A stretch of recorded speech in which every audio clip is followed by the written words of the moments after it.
যে মানুষগুলোকে আপনি সবসময় উপকার করেছেন এবং তার বিপদে গিয়ে পাশে দাঁড়িয়েছেন, একটা সময় ওই মানুষগুলোই আপনার সবচেয়ে বড় শত্রু হবে।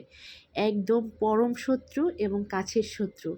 কথাগুলো নিজের জীবনের সাথে মিলিয়ে নিবেন। আমি কি কথাগুলো ভুল বললাম নাকি সঠিক বললাম? অবশ্যই কমেন্টের মাধ্যমে এটা জানাবেন।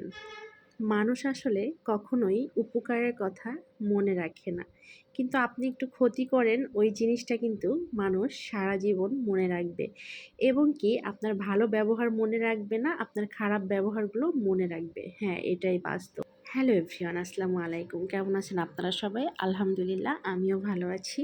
তো আজকে চলে আসলাম আবারও সেই মিনি পুকুরে, সেই ভাইরাল মিনি পুকুরে। আজকে সবজি ধোবো, শাক ধোবো, তারপরে রান্না করব। আর আমার আজকের সবজি হলো করল্লা আলু দিয়ে ভাজি করব। আর এখানে ছিল মিষ্টি কুমড়া শাক আর আলু, এটাও ভাজি করব। তো যেহেতু একটা মিনি পুকুর বানিয়েছি, আপনাদের সাথেও শেয়ার করেছি, তো এখানে কি কি কাজ করি সেটাও তো শেয়ার করতে হবে, তাই না? তো আজকে কিন্তু চলে আসলাম শাক প্লাস করল্লা নিয়ে। এই মিনি পুকুরটা বানিয়ে কিন্তু অনেকটাই সুবিধা হয়েছে। সেটা হলো, এই যে শাকগুলোকে খুব সুন্দর করে মানে পরিষ্কার করে ধোয়া যায়। মানে অনেক বেশি পানি থাকার কারণে শাকগুলো খুব সুন্দর করে ধোয়া যায় এবং শাকের মধ্যে কিন্তু কোনো বালু থাকে না। যদিও আগে আমি শাক বা কোনো কিছু বড় বালতিতে করে মানে ধুয়ে নিতাম, বাট ফেসবুকে এই মিনি পুকুরটা দেখার পরে আমি সত্যি অনেক উপকৃত হয়েছি এটার জন্য।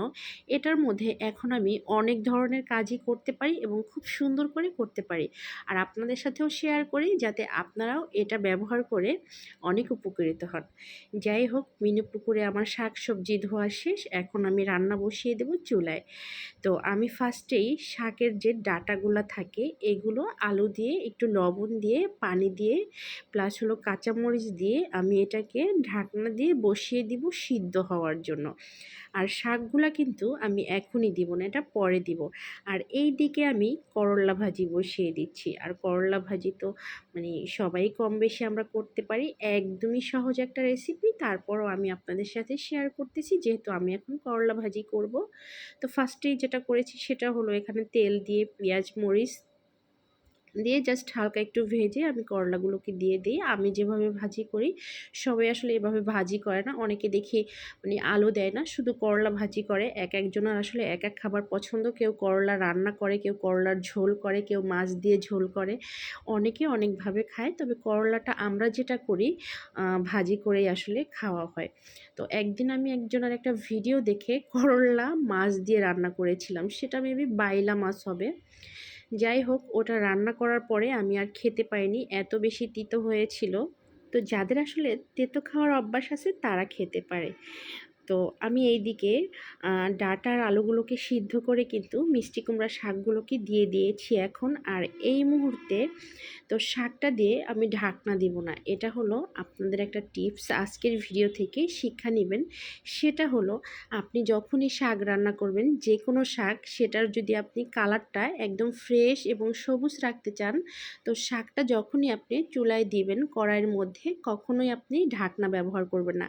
ঢাকনা ব্যবহার করলেই কিন্তু শাকের কালারটা একটু অন্যরকম হয়ে যায়, সেই শাকটা তখন আর সবুজ দেখা যায় না। তো আমি ডাঁটা আর আলুগুলোকে আগে সিদ্ধ করে নিয়ে তার উপরে যখন সিদ্ধ হয়ে গেছে তখন আমি শাকটা দিয়ে কিছুক্ষণ রান্না করলেই এটা সিদ্ধ হয়ে যায়, শাক তো একটু সময় সিদ্ধ হয়ে যায়। যাই হোক, আমার এই যে আলু তারপরে হলো শাকের ডাঁটা শাক পুরোটাই সুন্দর মতো সিদ্ধ হয়ে গিয়েছিল। আর এটাকে আমি এখন ফ্রোন করে নিব। আর এখানে ফ্রোন করার জন্য আমি পেঁয়াজ আর রসুন ব্যবহার করেছি। আর সিদ্ধ করার সময় তো আমি লবণ আর কাঁচামরিচ দিয়েই দিয়েছিলাম। আর এই যে হয়ে গেল আমার অনেক মজাদার মিষ্টি কুমড়া শাক ভাজি। মিষ্টি কুমড়া শাক বলেন, লাউ শাক বলেন, তারপরে পুঁই শাক বলেন, সবগুলো ভাজির নিয়ম আসলে একই রকম।